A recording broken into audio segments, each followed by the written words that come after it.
What do you do when your franchise is already comprised of 2 movies that suck? You try harder. I'm ERod, I'm the Blockbuster Buster. Honesty is the best policy, and this is an honest review. And if you have a problem with that, make something of it, bub.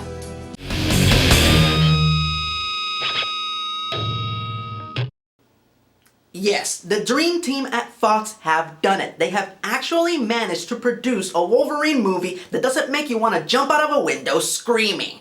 Now, before we get to the details that make this movie great, I would like to issue all of you some fair warnings. Number 1, spoilers ahead. I will be talking about this movie in detail, so if you haven't seen it yet, you might want to stop this video here. Number 2, Logan is rated R, a very hard R. It is not for kids, so you might want to leave the little ones at home when you go to see it.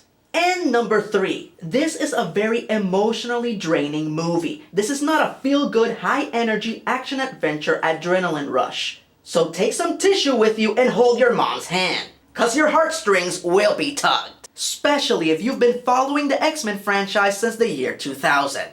Alright, is all of that clear? Good. Now it's time for me to do what I do best. And what I do best isn't very nice. The plot.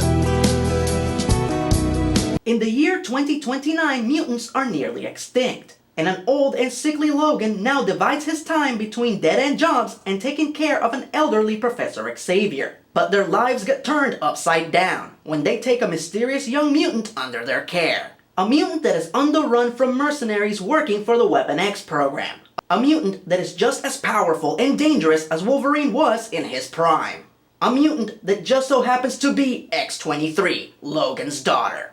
So our heroes go on one last desperate mission to save an innocent and ensure the future of mutant kind. Alright, let's start dissecting this puppy. Cast and characters.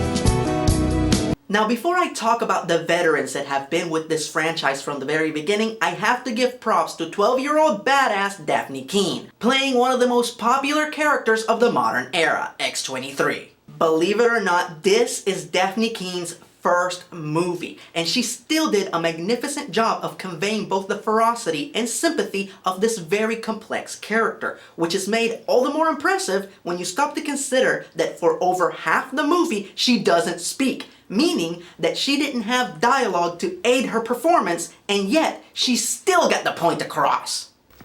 Laura, it's okay. It's okay. So as far as I'm concerned, this is the absolute best introduction to a new character in the X-Men cinematic universe. No, that doesn't count, as Deadpool's cinematic introduction was not in his titular film, it was in that other movie.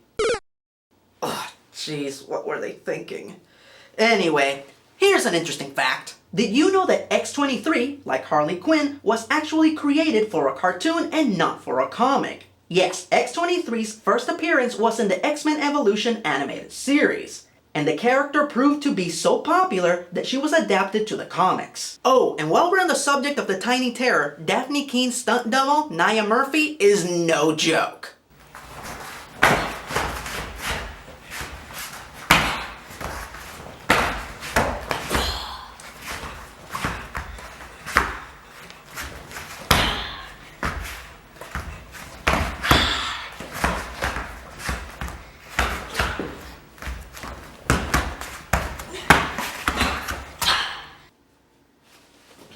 I forfeit. You win. Alright, let's move on to the patriarch of the Children of the Atom, Professor Charles Xavier, played by the legendary Patrick Stewart. Alright, we know from his time in Star Trek The Next Generation that Patrick Stewart commands a great deal of authority and gravitas in his performances, something that he has brought to Charles Xavier throughout the entire X-Men franchise. But throughout those movies, we're yet to see an aspect of Patrick Stewart that is very key to his success, which is his humor, which in Logan is in full effect. How about you blowing him to make him safe? Fuck off, Logan. The overly silly and senile Professor Xavier brings a great deal of levity to what could potentially be a very drab and depressing movie, which is a welcome addition. Not to mention that his father-son relationship with Logan creates an excellent parallel to the new father figure role that Logan develops in the movie with X-23. And while I would have preferred for this legendary comic book character to meet a more epic ending, Patrick Stewart still went out delivering the absolute best performance he has ever delivered in any of the X-Men movies, and that ain't bad. Alright, let's move on to our titular character, Logan, played by Hugh Jackman, the man that holds the distinction for playing a comic book character the most and the longest. Yes, Hugh Jackman has played Wolverine for over 17 years across 10 movies. And I can say with the utmost confidence that he saved the best for last. As we have learned from all the past X-Men movies, Hugh Jackman can play the handsome hero in his sleep. But his performance in this movie went so far beyond that it evades description.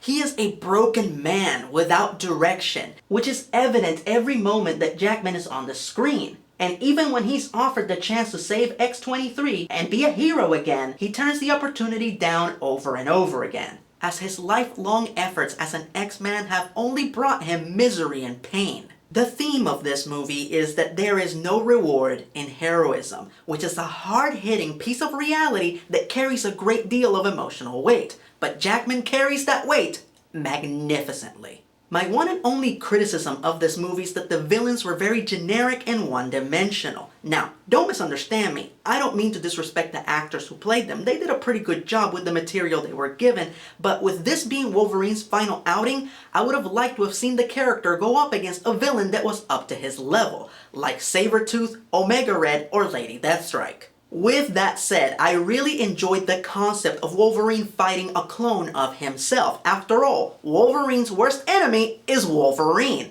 Not to mention that it is hilariously egotistical to believe that the only thing that can kill Wolverine is Wolverine. There's a Chuck Norris joke in here somewhere. Hey yo, where's the suit? A lot of fans, and I do mean a lot of fans, voiced their displeasure at Wolverine never wearing his trademark yellow costume from the comics throughout the entire film franchise. This was made even worse when a deleted scene from the Wolverine surfaced in which Logan is presented with his trademark costume. Rumor has it that the original Logan script actually had a scene in it which would feature the X-Men in their full costume glory on the last day that they were together. But when production started, director James Mangold decided that the backstory would be better told through Hugh Jackman and Patrick Stewart's performances as opposed to a flashback scene. And to be perfectly honest, I agree. So instead of seeing handsome Hugh flexing his muscles in yellow spandex, we get a few glimpses of the X-Men that were through some strategically placed comic books throughout the movie. Interestingly enough, because the movie was produced by Fox instead of Marvel Studios, while the House of Ideas gave Fox permission to show X-Men comics in the movie, they did not get permission to show any existing X-Men comics. So all the comics seen in the film were custom made for the production and feature art by the great Dan Panosian. So yeah, a few comic book pages are the closest that we get to see these iconic costumes in these movies, which is a shame because that scene would have been a perfect opportunity for a Stan Lee cameo. Wow, nice suit. Zip it, Stan Lee! Final verdict.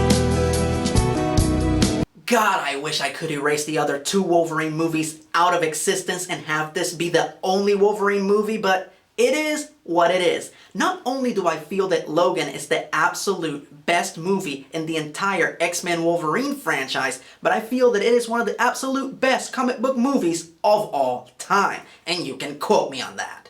It contains some of the best writing and performances in the entire genre. Just the concept alone of Wolverine dying from adamantium poisoning is so brilliant it deserves an award. As the very thing that makes Logan indestructible is leading to his demise. I mean, come on, that is genius. While Hugh Jackman claims that this will be the last time that he plays Wolverine in the X-Men Wolverine franchise, he has expressed interest in playing the character one more time in a possible Deadpool vs. Wolverine movie. A prospect that I greatly support. Jackman also claims that he is happy to step aside and let his cinematic progeny be the new Wolverine, which is another prospect that I greatly support. No matter what the future holds or whether or not we get to see Hugh Jackman don the claws one more time, this movie was an excellent swan song to the character that made the man's career. So, if this is truly the last time that we get to see him play the Clawed Canadian, I'm 100% okay with that.